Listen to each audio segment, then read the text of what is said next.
Hello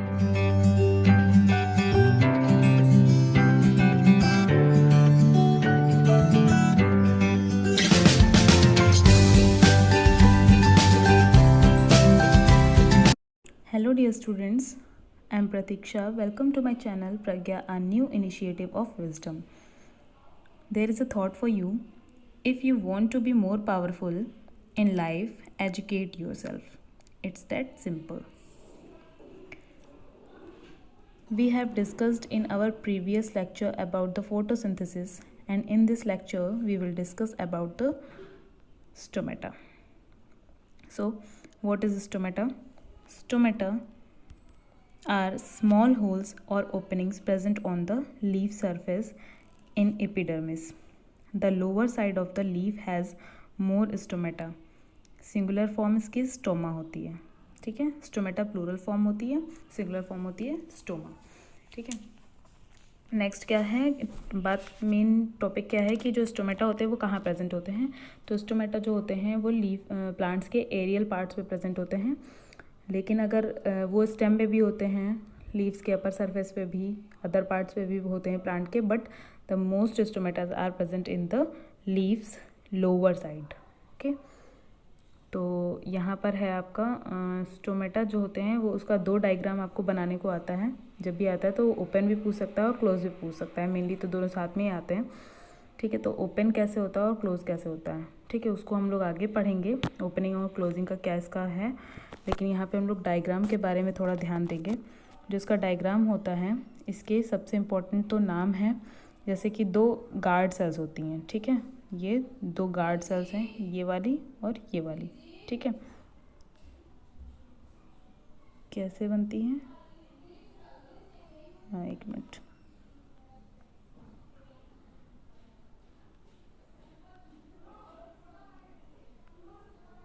ऐसे bean shaped, ठीक है, ऐसे बन जाती है आपकी, ठीक.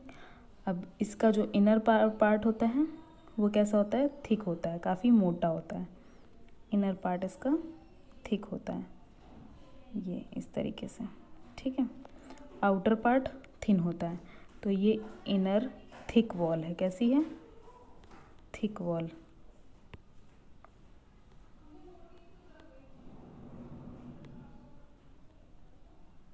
ये थिक वॉल है, ये देखिए लिखा हुआ है इनर थिक वॉल हो गई, ठीक है. उसके बाद में जो इसकी आउटर वॉल होती है वो थिन होती है, ये लिखा है.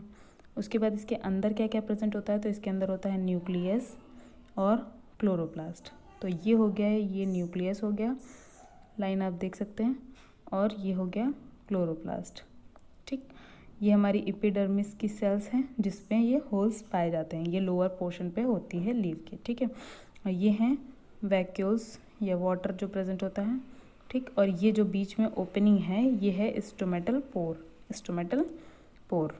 तो ये ओपन का है स्ट्रक्चर, और जो क्लोज स्टोमेटा होता है उसमें भी सेम स्ट्रक्चर रहेगा, बस बीच की ओपनिंग जो होगी वो नहीं रहेगी, तो इसीलिए क्लोज्ड स्टोमेटा होता है.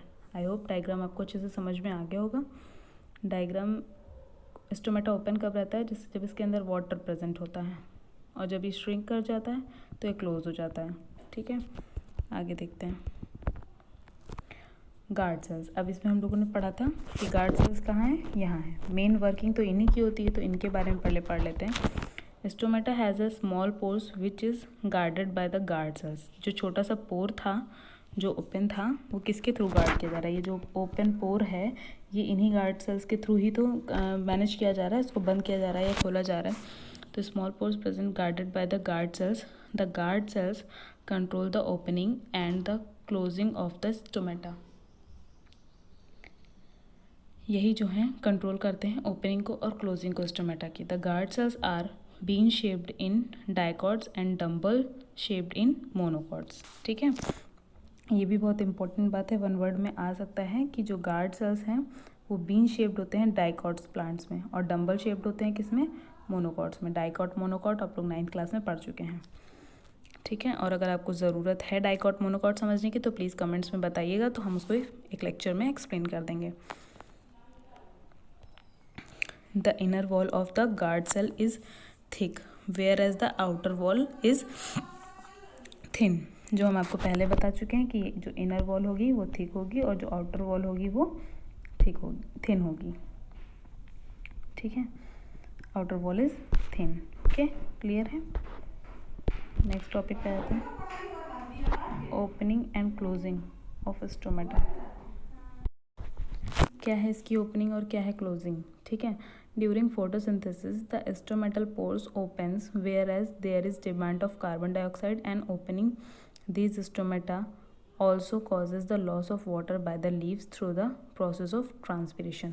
देखिए, ट्रांसपिरेशन आप लोग जानते हैं हिंदी में होता है वाष्पोत्सर्जन। वाष्पोत्सर्जन क्या है, जब किसी प्लांट से लीव्स के थ्रू वाटर जो है वेपर के फॉर्म में प्लांट से निकल जाता है। जैसे हमारी बॉडी में स्वेटिंग होती है आसपास के एटमॉस्फेयर को, अपनी बॉडी को टेम्परेचर को मेंटेन करने के लिए, वैसे ही प्लांट्स में टेम्परेचर मेंटेन करने के लिए ट्रांसपिरेशन की प्रोसेस होती है।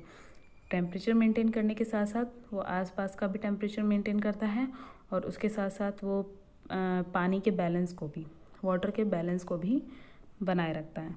तो ट्रांसपिरेशन की जो प्रोसेस होती है वो भी इन्हीं पोर्स के थ्रू होती है। तो फोटोसिंथेसिस की जब प्रोसेस हो रही होती है तो स्टोमेटल पोर्स ओपन होते हैं जब कार्बन डाइऑक्साइड की डिमांड होती है। ठीक है, तो जब कार्बन डाइऑक्साइड चाहिए तो वो कैसे जाएंगे, कोई ना कोई ओपनिंग होनी चाहिए, पोर्स होनी चाहिए, तब स्टोमेटा के पोर्स ओपन हो जाते हैं। और ट्रांसपिरेशन भी होता है उसके through. The pressure built in the guard cells due to the water in it is called turgor pressure. मान लीजिए कि किसी भी तरीके का, आप एक गुब्बारे का एग्जांपल ले लेते हैं। एक बलून लिया हमने और उसमें हमने एयर ब्लो करी। ठीक है, एयर ब्लो करी तो वो एक मैक्सिमम उसकी एक लिमिट होती है जब तक वो फूल पाता है। ठीक है, उसके बाद उसके साइड अंदर से एक प्रेशर पड़ने लगता है। ठीक है, उसी तरीके से जब गार्ड सेल्स में वाटर आता है तो जो अंदर की तरफ उसकी वॉल में प्रेशर पड़ता है उसको हम लोग बोलते हैं टर्जर प्रेशर, जो बहुत ज़्यादा खिंचाव की वजह से होता है। अगर वो बहुत ज़्यादा हो जाता है तो वो ब्रस्ट हो जाता है। और आपने देखा होगा गुब्बारा आप फुला देते हैं, अगर 2-3 दिन तक वो फूला रहता है तो धीरे धीरे करके उसका पानी, वो उसका जो एयर है वो धीरे धीरे निकल जाता है रिस के।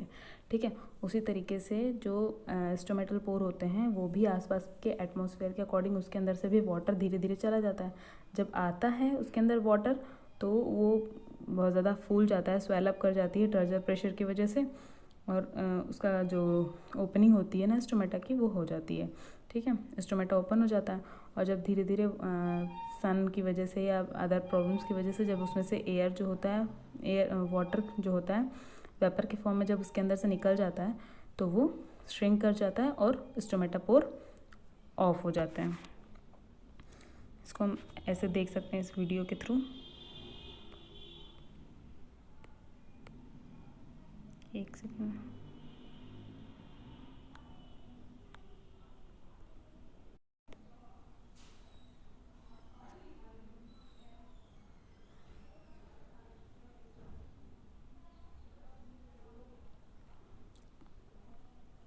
देखिए आप लोग एक बार फिर से इसको, ये वाटर है ज़्यादा तो ये ओपन हो जाता है इस तरीके से, फिर वाटर धीरे धीरे कम होता है और ये क्लोज हो जाता है। क्लियर है। The guard sales opening and closing mechanism depend upon the turgidity they get due to the water। Means turgidity मैंने आपको समझाया क्या होता है। टर्जिडिटी जब होती है उसी के ऊपर डिपेंड करता है कि गार्ड सेल्स ओपन रहेंगी या क्लोज रहेंगी। ठीक है, और वो टर्जिडिटी आती किसके थ्रू है, due to water. The guard cells absorb water and become turgid which results in opening of stomata during the day time में जब वाटर एब्जॉर्ब करते हैं गार्ड सेल्स तो वो टर्जिड हो जाते हैं और जिसके रिजल्ट में स्टोमेटा पोर्स ओपन हो जाते हैं। At night the guard cells are flaccid and so the stomata get closed. Night में गार्ड सेल्स फ्लैसिड हो जाते हैं और स्टोमेटास क्लोज्ड हो जाते हैं। But in some desert plants the opening of stomata happens only at night to prevent the loss of water. क्योंकि हमें पता है कि डेजर्ट में जो प्लांट्स होते हैं उनमें वैसे ही वो वाटर को कंजर्व करने की कोशिश करते हैं, जिसकी वजह से जो उनकी लीव्स होती हैं वो स्पाइंस में कन्वर्ट हो जाती हैं। तो जो उनमें थोड़े बहुत पोर्स होते हैं वो भी नाइट के टाइम पे खुलते हैं, ताकि नाइट में जो है वाटर लॉस कम होगा, डे टाइम में ज़्यादा होता है। तो इस वजह से उनमें जो ओपनिंग होती है स्टोमेटा की वो एट नाइट में होती है। ओके, आई होप आप लोगों को समझ में आ गया होगा।